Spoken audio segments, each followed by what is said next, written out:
புன்னகை அரசி.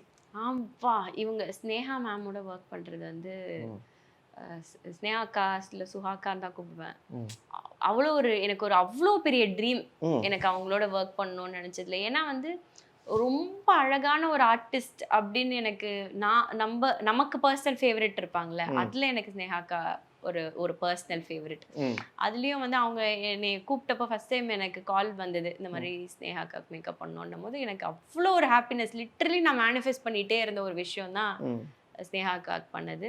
நான் அவங்களுக்குமே ஃப்ளாலெஸ்ஸான ஸ்கின்னு, எப்படி ஒருத்தங்க இவ்வளோ அழகா இருக்க முடியுமா அப்படின்ற மாதிரி இருப்பாங்க. எல்லாமே அழகா இருக்கும், செதுக்கி வச்ச மாதிரி இருக்கும்னு சொல்லுவாங்கல்ல, கண்ணு மூக்கு வாயில எப்படி இருக்கணுமோ அப்படிதான் இருக்கும் அவங்களுக்கு. ஓகே, அவ்வளோ பிரிட்டியா இருப்பாங்க. ஓகே. ஸ்னேகா அவங்க கூட பேசும்போது ஏதாச்சும் இன்ட்ராக்ஷன் இருந்திருக்கா உங்களுக்கு? ஏதாச்சும் பிடிச்ச இன்ட்ராக்ஷன் க்ளோஸ் டு ஹார்ட்? இது குழந்தையோட டைம் ஸ்பெண்ட் பண்றதை பத்தி நிறைய சொல்லுவாங்க, அதெல்லாம் ரொம்ப இம்பார்ட்டன்ட்.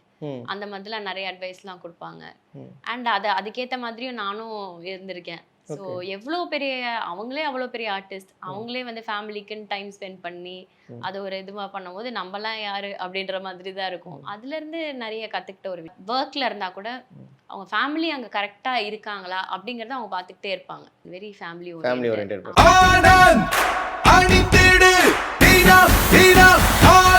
ஆனந்த், ஒரு சுகமான உள்ளாடை.